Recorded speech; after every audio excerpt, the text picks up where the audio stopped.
Hello everyone, welcome to another video of literary studies जिसमें हम major genres in literary studies पढ़ रहे थे। और आज की वीडियो में हम पोइट्री की बात करेंगे। हमने नॉवल की बात की थी, हमने ड्रामा की बात की थी, हमने शॉर्ट स्टोरी की बात की थी। सो आज की वीडियो में poetry as a genre of literature बात करेंगे, इसकी history, evolution, major writers on works को डिस्कस करेंगे।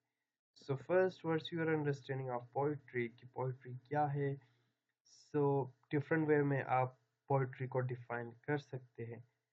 जैसा कि लिटरेचर के अंदर पोइट्री का एक कॉमन डेफिनेशन आपको मिलेगा जो कि वर्ड्सवर्थ का है, जो कि ये कहता है कि poetry is a spontaneous flow of emotions recollected in tranquillity. So different way में आप पोइट्री को डिफाइन कर सकते हैं। सो ये एक ओल्डेस्ट जॉनरा है लिटरेरी हिस्ट्री के अंदर पोइट्री, क्योंकि क्लासिकल यानी उससे पहले एंशियंट लिटरेचर के अंदर पोइट्री एग्जिस्ट करता था। लोग रिलीजियस सेरेमनीज, रिलीजियस प्रैक्टिसेस होते थे, वो पोइट्री के फॉर्म में परफॉर्म करते थे। सो ये एक ओल्डेस्ट जॉनरा है लिटरेचर के अंदर। अगर हिस्ट्री देखी जाए तो एंशियंट ग्रीक लिटरेचर में भी पाया जाता है, इवन उससे भी पुराना एंशियंट इसकी हिस्ट्री है पोइट्री की। सो पोइट्री का टर्म जिसको एसोसिएट किया जाता है, रिलेट किया जाता है लारा या लिरिक्स के थ्रू।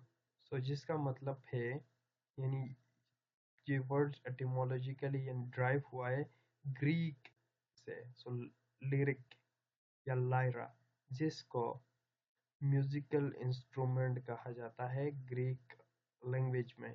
हार्प एक कोई म्यूजिकल इंस्ट्रूमेंट है। ऑब्वियसली वो लोग उस दौर में इस तरह कोई म्यूजिकल इंस्ट्रूमेंट यूज करते होंगे और पोइट्री रिसाइट करते होंगे in front of their gods and religious practices के अंदर। सो इसका ओरिजिन यहाँ पे है। सो इसको लिरिक्स या म्यूजिक के साथ एसोसिएट किया जाता है। So it goes back to Greek word poi, जिसका मतलब है प्रोड्यूस करना। So majority of the definitions जो है पोइट्री के डिफिनेशंस इस तरह के होंगे कि वो एक्चुअली करेक्टरिस्टिक्स के बारे में बताते होंगे पोइट्री की, कि पोइट्री वर्स फॉर्म में होता है, राइमिंग स्कीम होता है, मीटर होता है, रिदमिक लैंग्वेज होता है। So it is traditionally regarded as a classical element that distinguish poetry from the prose. Prose यानी प्लेन लैंग्वेज हुआ और पोइट्री रिदमिक लैंग्वेज आप कह सकते हैं। So modern definition of poetry में ये फिट नहीं आता है, क्योंकि मॉडर्न के अंदर डिफरेंट जॉनरास आने लगे पोइट्री में भी, कि ब्लैक वर्ड्स हमारे पास आ गया जिसमें राइमिंग स्कीम रिदम की कोई पाबंदी नहीं होती। सो नॉन ट्रेडिशनल फॉर्म जिसमें फ्री वर्ड्स या जिसको ब्लैंक वर्ड्स भी कहा जाता है, प्रोज फॉर्म्स आने लगे मॉडर्न पोइट्री के अंदर। सो कुछ टू मेजर फॉर्म्स या कैटेगरीज है ब्रॉडली। अगर आप डिवाइड करें पोइट्री को तो टू मेजर कैटेगरीज बनते हैं, narrative poetry and lyric poetry, lyrical poetry. So narrative poetry as the name indicates, it narrates, it tells a story, story के बारे में कोई स्टोरी नरेट करते हो, जैसा कि एपिक के फॉर्म में हो सकता है, लॉन्ग पोम्स, रोमांस के फॉर्म में हो सकता है, बैलेट के फॉर्म में हो सकता है, जो कि स्टोरीज हमें बताते हैं। ऑब्वियसली स्टोरी बताते होंगे तो कोई स्टोरी इस तरह स्टोरी का कोई बिगनिंग होगा, मिडिल होगा, एंड होगा। सो ऑब्वियसली प्लॉट डेवलपमेंट या वेल स्ट्रक्चर प्लॉट्स होंगे। सो इसी जॉनरा के अंदर कुछ सब टाइप्स है जिसकी हम बात करेंगे, starting from the ballot. Ballot एक नैरेटिव पोइट्री है। ऑब्वियसली ये भी हमें स्टोरी टेल करता है ड्रामेटिक या सॉन्ग लाइक स्टाइल में। सो बैलेट सॉन्ग लाइक क्वालिटीज होते हैं इस बैलेट के अंदर। सो इसके अंदर कुछ कॉमन थीम्स होते हैं, लव, बेट्रेयल, डेथ और सुपरनेचुरल इवेंट्स। जैसा कि एग्जांपल, बैलेट की एग्जांपल आप देखें तो the rime of the ancient mariner by Samuel Taylor Coleridge, यानी एस टी कॉलरिज का जो है वर्क है the rime of the ancient mariner. ये एक बैलेट है, एक लॉन्ग स्टोरी है जो कि सॉन्ग लाइक स्टाइल रखता है, और इसके अंदर ये मेजर थीम्स आपको देखने को मिलेंगे। जो नरेट करता है एक हंटर होता है, एक मैरिनर होता है। सो मैरिनर वो जो कि ऑब्वियसली किश्ती चलाता हो। सो उसने किल किया हुआ था एक बर्ड को जिसको अल्बाट्रोस कहा जाता है, व्हाट ही फेसेस। सो उसकी स्टोरी के बारे में हमें बता देता है। फिर एक और जॉनरा, सब जॉनरा इसके अंदर, या सब टाइप आप कह सकते हैं नैरेटिव पोइट्री के अंदर, रोमांस आता है। ये भी स्टोरी ही नरेट करता है, जो कि फोकस करता है शिवलरिक आइडियल्स की, शिवलरिक आइडियल्स यानी हीरोस, ग्रैंड थीम्स, एपिक जैसे। सो जिसमें उनकी ब्रेवरी की भी बात की जाएगी, जैसा कि नाइट्स होते हैं उसके अंदर वर्चूज को वो रिप्रेजेंट करते हैं, ऑनर, ब्रेवरी, लॉयल्टी, इस तरह के थीम्स होंगे। लव या एडवेंचरस स्टोरीज होंगे, नाइट्स की हीरोइक क्वेस्ट होंगे। सो इस तरह की चीज़ें जब एक्सप्लोर की जाए तो वो रोमांस कहलाता है, जो कि फीचर करता है हीरोइज्म को, आइडियल रिलेशनशिप्स को, फैंटास्टिकल या मोरलिस्टिक थीम्स को मर्ज किया जाता है। जैसा कि आप कैंटरबरी टेल्स को ही देखें तो उसमें ऑब्वियसली मल्टीपल स्टोरीज है नाइट्स के, शिवलिक डीड्स के, और वो एक हॉली यानी रिलीजियस एडवेंचर या क्वेस्ट पे चले जाते हैं। फिर फेरी क्वीन को देखे एडमंड स्पेंसर की, जो कि एक एलेगोरिकल रोमांस है, वर्चूज के बारे में है, हीरोइक एडवेंचर्स ऑफ नाइट के बारे में है। एपिक, इसके अंदर एपिक भी आता है नैरेटिव के अंदर, जो कि स्टोरी टेल करता है।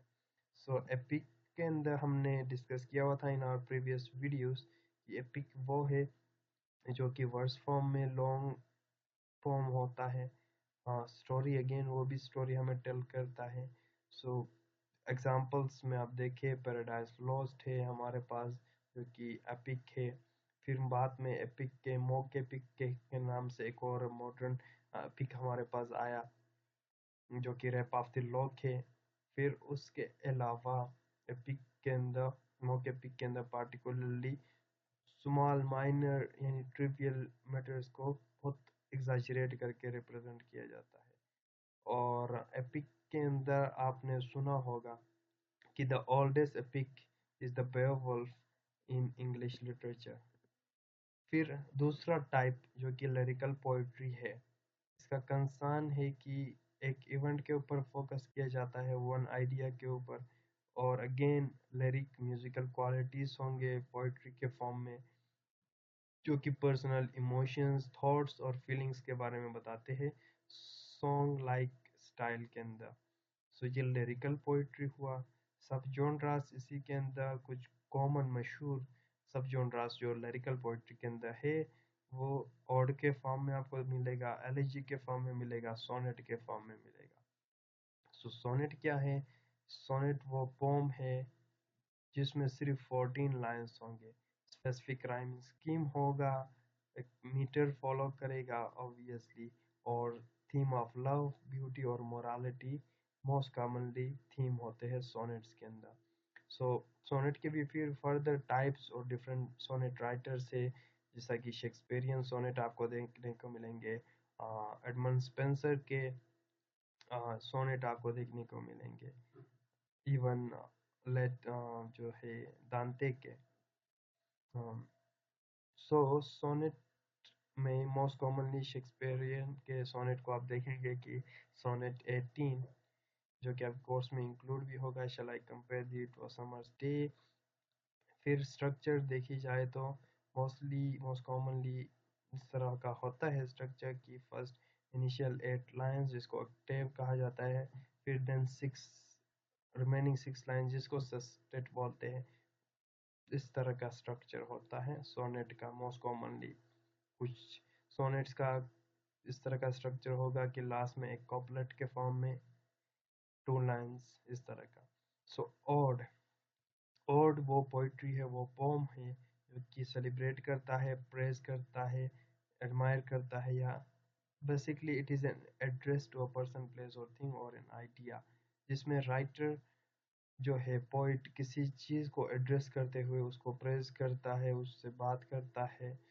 सो वो ऑड कहलाता है। सो जिस चीज़ से वो एड्रेस करता है मोस्टली ऑड के टाइटल में ही उसको मेंशन किया जाता है। For example ode to nightingale by John Keats, जिसमें जॉन कीट्स यानी पोइट मिस नाइटिंगेल को एड्रेस करते हुए उससे बात करता है। फिर एलिजी, एलिजी नाम से ही आपको पता चल रहा होगा कि ये वो पोम है जिसमें किसी के मरने पर गम मौन यानी गम की जाती है और उसको लॉस के ऊपर आप रिग्रेट करेंगे, आप जो है अपने सैड फीलिंग्स एक्सप्रेस करेंगे उस पर्सन के लिए जो कि डिपार्ट कर गया है व्हेन यू लॉस्ट समवन। जैसा कि elegy in the country churchyard by Thomas Gray और in the memory of W B Yeats जो कि डब्ल्यू एच ऑर्डन ने लिखा हुआ है। ये कुछ कॉमन एलिजी के आपको मिलेंगे। फिर डेवलपमेंट ऑफ पोइट्री आप देखी जाए तो ओल्डेस्ट फॉर्म है, हमने बात की थी ग्रीक इवन एंशियन लिटरेचर के अंदर। हाँ, रिलीजियस उस एस्पेक्ट में पोइट्री आपको देखने को मिलेगा कि वो रिसाइट करते थे अपने गॉड्स के सामने। फिर एपिक्स हमारे पास आ गए, मिडिल एजेस के अंदर रोमांसेस आने लगे, फिर रेनेसां के अंदर सोनेट्स आने लगे। इन तमाम चीज़ों की हमने बात की थी। 17वीं सेंचुरी के अंदर एपिक में पैराडाइज लॉस्ट बाय मिल्टन, फिर रोमांटिक पोइट्स लिरिकल पोइट्री आ गया वर्ड्सवर्थ की, एंड मॉडर्न के अंदर ब्लैंक वर्स वर्स फॉर्म में, ब्लैंक वर्स जिसमें कोई कैद ना हो राइमिंग की, मीटर की, वो प्रोज पोइट्री आने लगा जो कि मॉडर्न पोइट्री कहलाता है। So this is all about this video. Thank you for watching.